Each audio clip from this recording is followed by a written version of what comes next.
नमस्कार, मैं हूं तमन्ना और आप देख रहे हैं द संकेत लाइव। आज उत्तर प्रदेश की राजनीति और धर्म की दुकानदारी के बीच एक ऐसा वीडियो सामने आया है जो पूरे नैरेटिव की पोल खोल देता है। बात उत्तर प्रदेश के गोंडा जिले से बीजेपी के सीनियर नेता और कैसरगंज से पूर्व सांसद ब्रजभूषण शरण सिंह की है। अगस्त 2025 का एक वीडियो अब सोशल मीडिया पर तेजी से वायरल हो रहा, जिसमें ब्रजभूषण शरण सिंह माला जपते नजर आ रहे हैं। लेकिन जैसे ही रिपोर्टर सवाल करता है, रिपोर्टर के सवाल पर ब्रजभूषण शरण सिंह ने कहा कि वह नाटक कर रहे हैं ताकि लोग उन्हें धार्मिक समझे। आप धर्म की बात कर रहे हैं तो मेरी नजर इस पे चली गई। तो ये जो आप लगातार धर्म का पालन कर रहे हैं, ये नाटक कर रहा हूँ है? ये नाटक कर रहा हूँ। ये कौन सा नाटक? ये नाटक है ना कि लोग मुझको धार्मिक समझे। ये आज चलता रहता है। ये नाटक है, इसकी भी जरूरत है।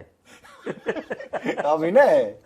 अब चलिए जो कुछ भी है। ऊपर हनुमान जी, ललाट पे टीका, हाँ, ये तो सनातन है। और पीत वस्त्र आज हाँ, बृहस्पतिवार को है। और ये सब माला और रुद्राक्ष, ये सब अंगूठियां, और इसको आप ये बस इसी बहाने थोड़ा सा याद आ जाती है किसी की, जिसको मैं मानता हूँ याद आ जाती है, लेकिन हमको लगता है नाटक ज्यादा हो गया।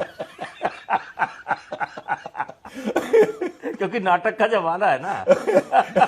इतना साफ और स्पष्ट साफ गोई से। क्योंकि नाटक का जमाना हो गया है। नाटक का जमाना हो गया तो मैया थोड़ा हम भी कर रहे हैं। नाटक का जमाना है, मैं भी धर्म का नाटक कर रहा हूं।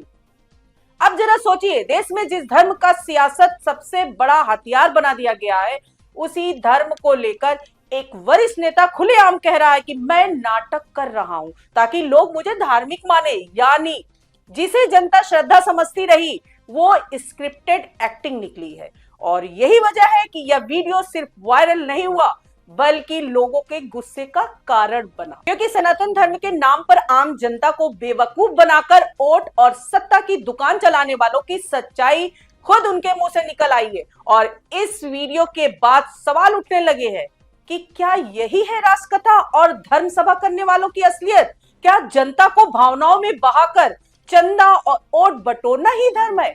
क्या मंच पर कथा कराना और कैमरे के सामने माला फेरना सिर्फ इमेज मैनेजमेंट है? और अगर हाँ, तो फिर जो लोग दूसरों को धर्म सिखाते हैं वो खुद किस धर्म का पालन कर रहे हैं? अब इस मुद्दे को समझने के लिए ब्रजभूषण के हालिया कार्यक्रमों की तस्वीर भी देखिए। 8 जनवरी को गोंडा के नंदिनी नगर में 8 दिवसीय राष्ट्र कथा महोत्सव का आयोजन हुआ। मंच पर संत रितेश्वर महाराज को आमंत्रित किया गया था और उसी दिन ब्रजभूषण शरण सिंह का 69वां जन्मदिन भी था। कार्यक्रम काफी भव्य था, भीड़ थी, नेता थे और मनोरंजन का माहौल भी था। इसी कार्यक्रम के दौरान एक और वीडियो वायरल हो गया जिसमें ब्रजभूषण मंच पर मुंह के बल गिरते नजर आ रहे हैं। अचानक संतुलन बिगड़ा और वे नीचे गिर गए, लेकिन कुछ ही सेकंड में खड़े होकर मुस्कुराते हुए दिखे। आसपास के लोगों ने उन्हें संभाला और माहौल सामान्य हो गया। लेकिन सोशल मीडिया पर लोग इसे भी व्यंग के रूप में जोड़ने लगे कि मंच पर कथा चल रही है और नेता गिर रहे हैं, यानी ये तमाशा है या आस्था का मंच, या सवाल भी उठने लगी। इसी कार्यक्रम में 2.5 करोड़ रुपए का चैंपियन घोड़ा भी आकर्षण बन गया। बताया गया कि लंदन से आए मेहमान ने उसे अश्व जोहान्स वर्ग नाम का घोड़ा गिफ्ट किया, जिसकी कीमत करीब 2.5 करोड़ रुपए है और इसे खास फ्लाइट से भारत लाया गया। अब सवाल ये है कि राष्ट्र कथा के मंच पर करोड़ों के घोड़े का प्रदर्शन किस संस्कार का प्रतीक है? क्या यह साधु संतों के कथा मंच की सादगी है या सियासी ताकत का शो ऑफ? और फिर इसी राष्ट्र कथा कार्यक्रम में एक तीसरा विवाद भी आग की तरह फैल गया।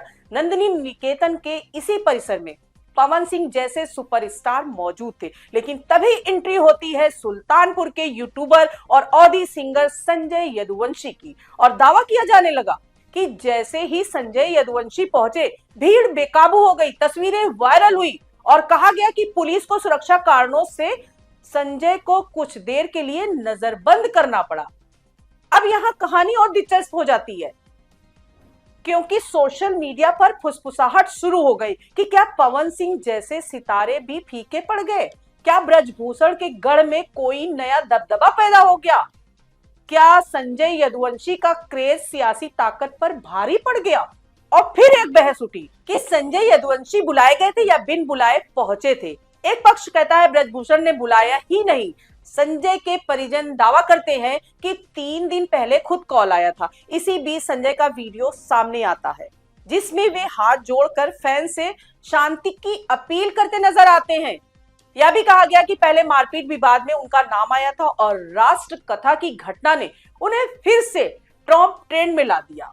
अब इन तीनों घटनाओं को अगर जोड़कर देखा जाए तो एक तस्वीर बनती है। पहला ब्रजभूषण का धर्म को नाटक बताने वाला बयान, दूसरा उसी नेता का राष्ट्र कथा मंच पर गिरना और तीसरा राष्ट्र कथा में क्रेज और भीड़ का उन्माद, यानी आस्था के मंच को इवेंट मैनेजमेंट की तरह चलाया जा रहा है। जहां नेता धार्मिक दिखना चाहते हैं, कलाकार स्टार बनना चाहते हैं और भीड़ वायरल होने के लिए बेकाबू होती है। अब सवाल यही है कि धर्म का अर्थ क्या रह गया है? क्या धर्म आत्मा की साधना है या सत्ता की रणनीति? क्या राष्ट्र कथा कथा है या प्रचार? और अगर नेता खुद कह रहे हैं कि धर्म का नाटक कर रहे हैं तो फिर जनता कब समझेगी कि जिनके हाथ में माइक्रोफोन है वो आपको भक्ति नहीं राजनीति परोस रहे हैं। और इसी मुद्दे पर मैं आपसे सवाल पूछती हूँ, आप क्या सोचते हैं? क्या ब्रजभूषण शरण सिंह ने सच बोल दिया या ये सिर्फ जुबान फिसलने की बात थी? क्या धर्म को इमेज बनाने का हथियार बनाना नैतिक है? और क्या जो नेता खुद धर्म का नाटक करने की बात करे उसे मंचों पर धर्म की बात करने का अधिकार होना चाहिए? कमेंट में जरूर बताइए। और अगर आपको लगता है कि देश में धर्म के नाम पर सबसे बड़ा धंधा चल रहा है तो इस वीडियो को ज्यादा से ज्यादा शेयर कीजिए, क्योंकि सच तभी बाहर आएगा जब जनता सवाल पूछेगी। आज के लिए इतना ही। नमस्कार दोस्तों।